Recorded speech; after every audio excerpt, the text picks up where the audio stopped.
Hey YouTube, what's up? Today we're going to look at this spot meter. Oh. Ano daw to sa large formats. Mainly parang ganun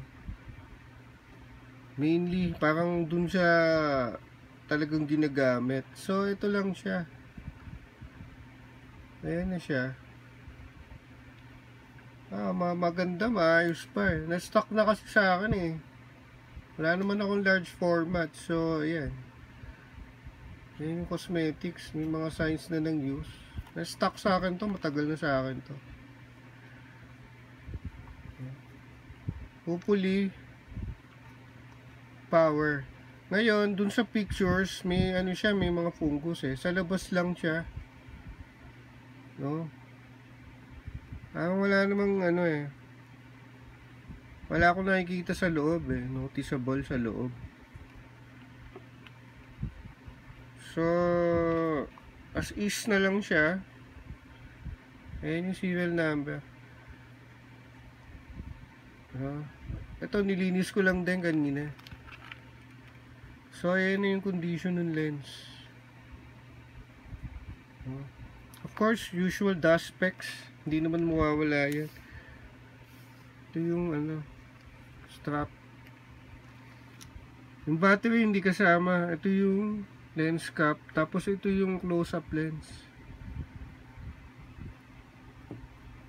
So meron siya. Pag hindi ako nakasalamin, nakakabit to. Ganyan. Ano siya? Thread mount.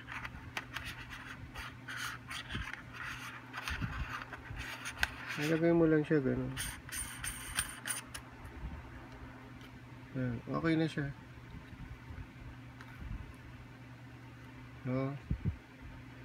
So usual dust specs din yung yung close-up lens. So yun. So ito yung takip. So hindi ko sigurado kung paano to kung ano ibig sabihin yan baka sa movie recorder pwede to. Kung may video recorder ka, yung mga luma, pwede to. So yan. Tapos ito, hindi natin alam hindi ko alam kung para saan tong adjustment na to polarity yata to hindi ko na ginalaw yan. So yun.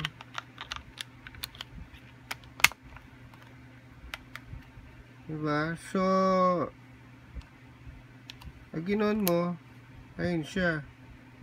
So base sa default niya 100. Diba? Ang problema dito sa unit na to, pag nag-read ka, hindi siya gumagana. Hindi siya nagtitake ng read. Kahit sa flash diba? Ma-adjust mo yung film speed niya, yung ISO. Yes, ma-adjust mo siya. Kaso, hindi siya kumukuha ng reading. The only way na mag-read siya is from this ISO, magpapalitan mo siya. So, let's say, ang film speed mo, pwede mong iset dito bago ka kumuha, kung anong film gagamitin mo, let's say 400, iset mo na doon.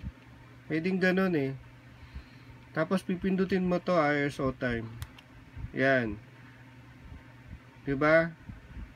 So from 400, dilipat ka ng mode. So anong gusto mong shutter speed? Diba? Iset mo rin dyan. Parang sa shutter priority siya Parang ganun. So may film speed ka naka-assign, tapos shutter speed i-assign mo. Let's say 250 sabihin mo. Kasi maliwanag eh. Outdoors ka. Maliwanag.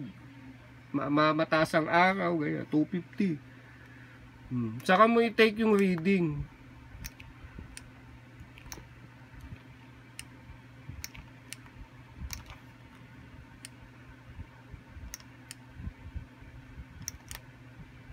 Oh, ayan.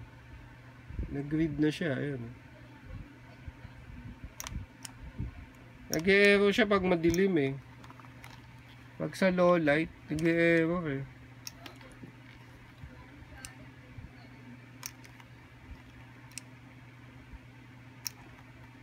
Ayan. Kailangan maliwanag eh. So, dun mo siya i-meter. Pag sa madilim, nag-e-error siya pag madilim eh. Kasi probably yung shutter speed mo. Diba? So, i-adjust natin yung shutter speed mo. Baba mo. Tapos pumunta ka sa low light. Ito mo, may reading siya. So, ganun lang eh. So, medyo tricky. Medyo tricky tong ano na to eh. Spot meter na to. So, kailangan mong aralin eh kung paano mo siya gagamitin sa sayo. I-incorporate mo to doon sa style ng photography mo. Ayun. Kung saan man yan, digital man yan o film. Yun. So, nai-set mo na siya, 'di ba? So, yun yung aperture, yun nakalagay doon.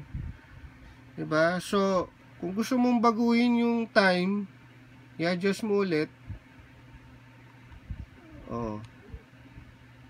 Nag-e-error siya, oh.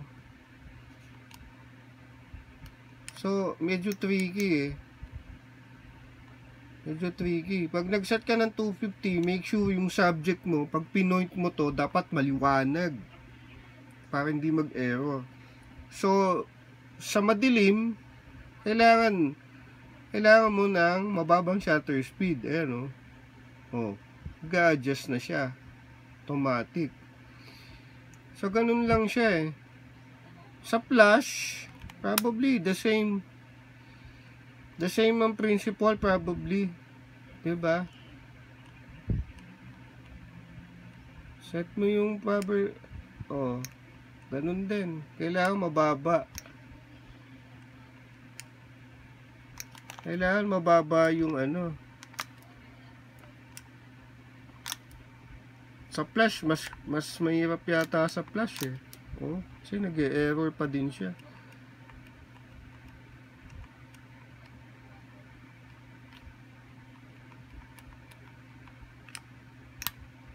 Error pa rin. Pag sa flash, error pa rin yung flash.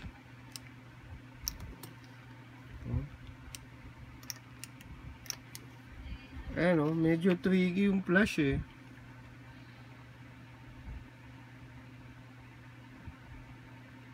Kailangan meron kang flash talaga eh.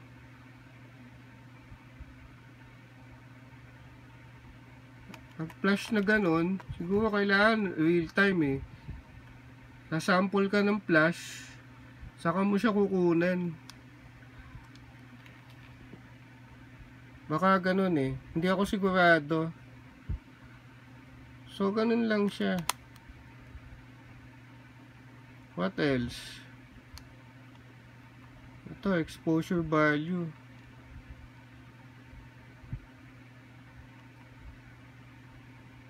F number, EV.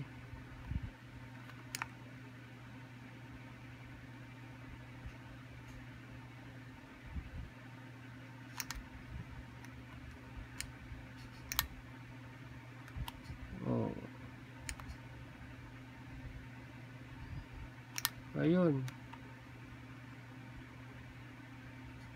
Error siya sa F number. Pag dito, hindi eh.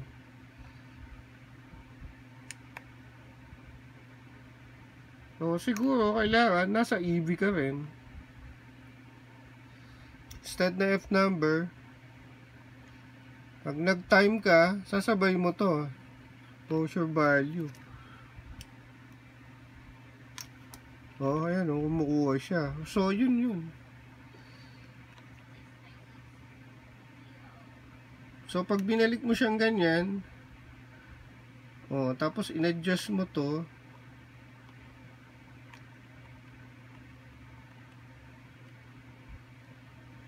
nag-notice, nag-a-adjust din yung f-stop mo dyan, o ano. Pag nag-change ka ng ISO, ayan, o. Nag-change din yung value dito sa EV. Diba? O. Tapos pag nag-ISO ka, o, error eh. So, siguro ganito na lang. Kung ako ang gagamit, sige, reset natin.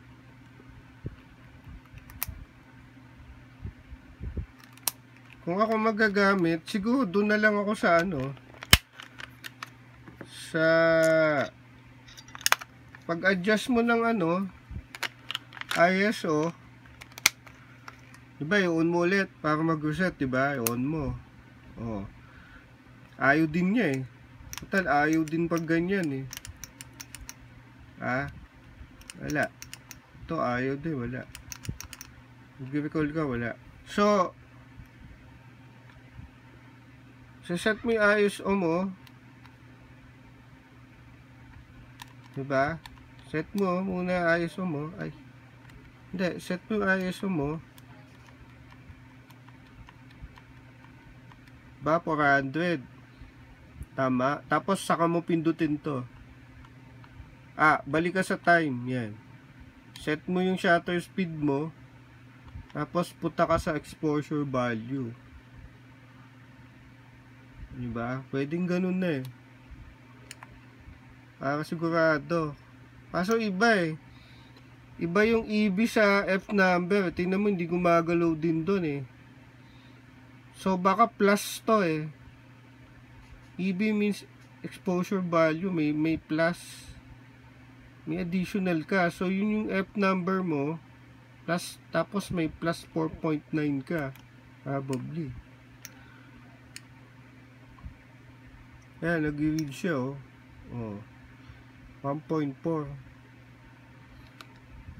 Ngayon, para sa mataas na reading,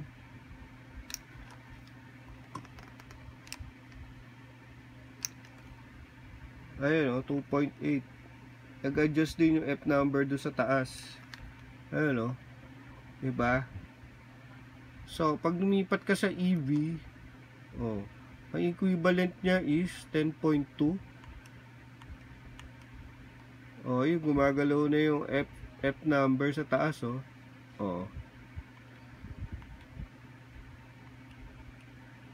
diba? Hindi ko alam yung relationship ng EV eh. Dun sa f-stop. So, baka ito guide lang o something eh. EV na yun. Susundin mo yung 4. Diba? F-stop pa rin. So yun. Baka tong 10.2 range yan eh. Plus minus. Ayan yung range. So kung 10 plus minus. So 5 dito, 5 sa kanan. 5 sa left, 5 sa kanan. Pwedeng ganun eh. Kung magdadagdag ka limbawa, plus and minus 5 ka kasi yun yung total mo 10. Pwedeng ganun. Pero yun yung f-stop mo 4. Pwedeng ganun eh. Ito yung shutter speed mo. Based dun sa subject. Pwedeng ganun lang eh.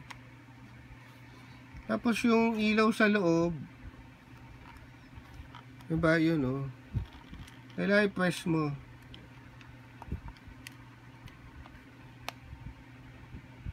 Ayaw, kita sa loob.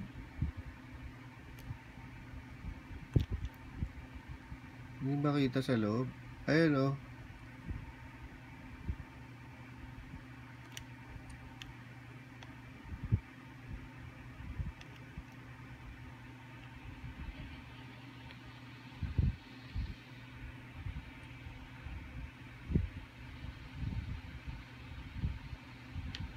Ayan, oh, umilaw, di ba? Oh.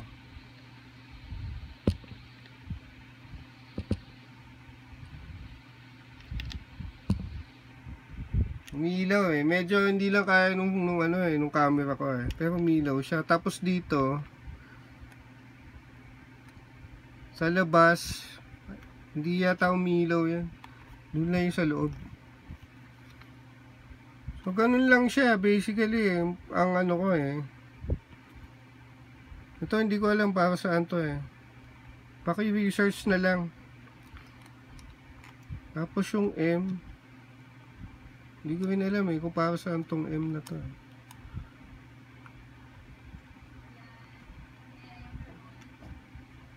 Clear. Clear mo, clear niya yung, ewan ko, kung ano yung kiniklear niya dyan. So, ganun lang. I hope you like the video. Please share, like, subscribe na lang. We'll see you on the next demo. Diba? So, ganun lang. Oh. Ayan siya. Hindi kasama to,